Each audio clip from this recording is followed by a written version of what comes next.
Nakailang injeksyon na 'to ng gamot ang aso ko, hindi pa rin gumaling.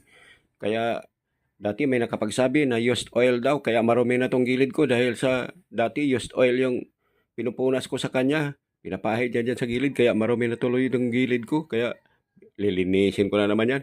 Ito ngayon, sinubukan ko naman ang palutsina. May nakapagsabi sa akin, palutsina daw. Ilaga daw at saka yun ang ipunas ka dyan kasi sinubukan ko. Obserbahan ko to ng mga 2 linggo. Kung gagaling ba to o hindi, kawawa naman tong aso ko na to. Baka nasa dugo, sa dugo talaga niya tong ano, yung kaya nagkakaroon siya ng galis. Pero hey, wala naman siyang mga sugat kagaya ng ibang aso na nagkakanda sugat-sugat dahil sa galis. Ito wala naman. Kaya pero nawawala yung mga balahibo niya, halos maubos. Kita mo yung ang linis-linis na nga dahil palagi ko nililinis 'to, eh.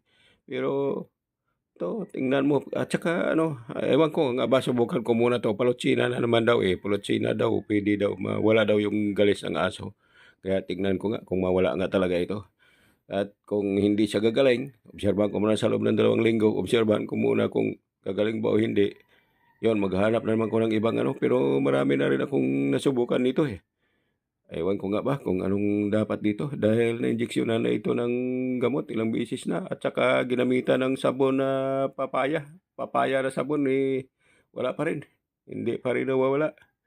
Kaya kawawa naman kaya pero ngayon hindi gaanong ano, hindi gaanong nagkakamot ng galis niya dahil palagi ngang ano, palagi ko ng linilinis ng gano'n pero hindi ko alam kung paano talaga babalik yung mga balahibo niya kung gagaling yung ano, dahil parang wala naman mga sugat-sugat pero hindi bumabalik yung balahibo.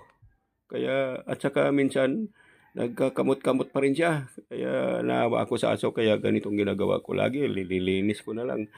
Ewan ko nga ba kung ano talagang ano, kung meron pang ibang gamot nito.